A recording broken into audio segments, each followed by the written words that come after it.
I feel like we are up close and personal. I feel like at this point you are my dermatologist. But okay, so the next video that I saw from our girly Tyra, it was about her going up and trying to find the meaning of life by asking other people what they believe the meaning of life is. So sorry guys, I had lunch. I just ate it all, but it was like a chicken salad and some coffee. They give you like free refills at Starbucks on coffee and tea if you didn't know. So I go hang out here for a few hours. Yeah, so we got some mint tea happening here. So let's talk. So she goes up to like her Uber driver, to some people at the grocery store, and she's trying to figure out like, well, what do you think the meaning of life is? And other people basically tell her, well, you know, like find something that you're passionate about and then just work toward it. And I think from the previous video, it's clear that she doesn't know how to start. And then she also talks about like her inability to make a decision about something that she's passionate about. She's like, I like trying things and then I'll just like, you know, go somewhere else. And I do think that this kind of seems to be the recurring problem of some pretty girls, not all, but some. And I think like this is in direct contrast to people like, I think Lori Harvey and Kendall Jenner, because for them, like especially go listen to some of, I think I shared with you guys Kezia's breakdown of like Kendall, or maybe it was someone else's video about her rise to like modeling or something.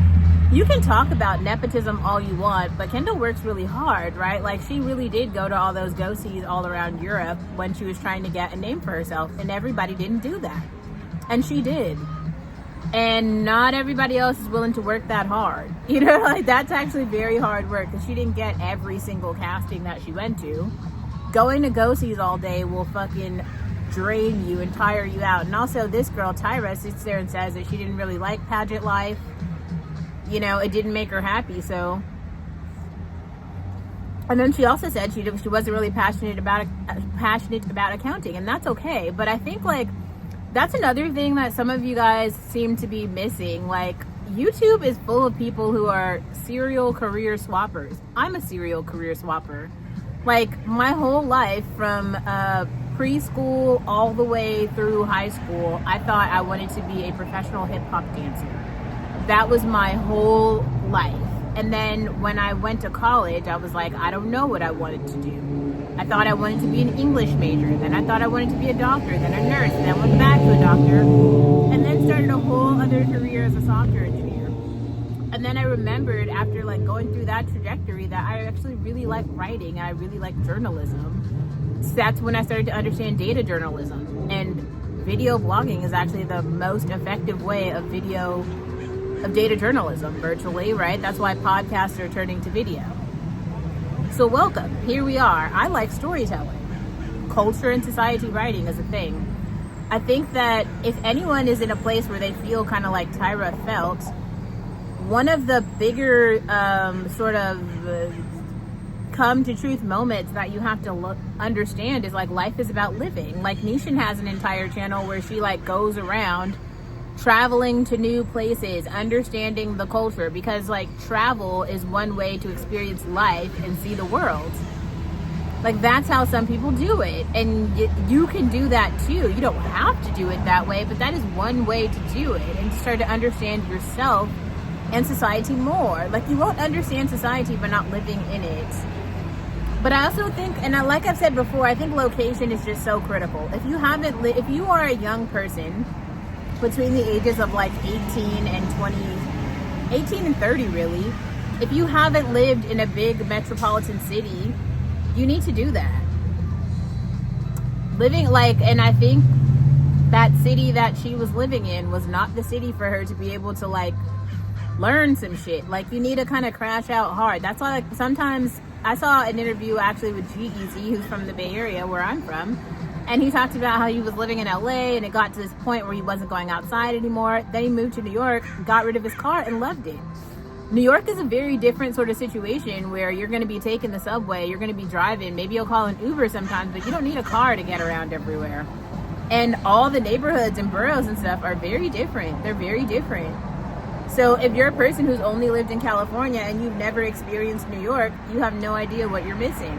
Also, if you're a person who's lived in New York or California and you've never been somewhere like the South or like Tennessee, you're also missing like those things, like living in these different parts or seeing Europe, seeing Africa. You don't have these like full experiences that will help you become a like full person. And really, when people are talking about being global citizens, like I heard Angelina Jolie talk about this recently, it really does inform your worldview, like your worldview, like the way you see yourself in relation to society, you know? And I think that that's something that a lot of people are missing because their worldview is so small, because they've never been anywhere.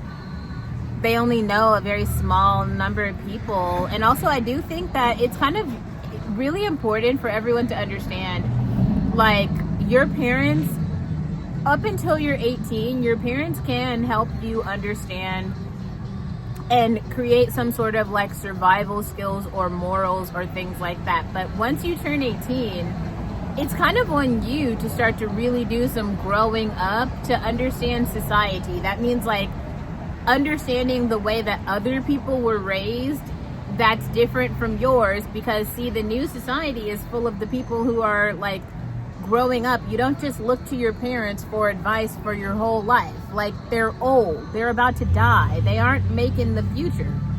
We are making the future, and even the people younger than me are making the future. The old people, your parents, are about to die. Like, I saw an interview where Bill Clinton was saying something. I had no idea Bill Clinton was still alive. I didn't listen to what he said, but I was just shocked to like see him on camera. I legitimately forgot that old man was still alive. I'm sorry, I didn't know. Like, it was like I just stopped for a whole like 5 minutes, and I was like, wow, he's still kicking. I had no fucking idea. Like, your parents are useful up to a point. And I think especially in the black community, like, people are putting way too much, you're putting too much weight on what your mom said, what your old ass grandma said, what this person said, the old bitch who's about to die. Like, they are not here now. They are not creating the future. They won't be here for the future. They've done what they were gonna do. Like, they lived their lives. Now they can have a fucking seat and watch everyone else move forward. It's another reason I can never understand like the sadness when bigots die. Like, that was the progress. Like, we were all waiting for that day. So I don't, never understood. Tea really does help me. It like clears my congestion. Anyway, what else do I have to say about that? Yeah, I don't really know. I guess this is like kind of a very short response, but yeah, that one was kind of simple. She just needs to live more. Live more.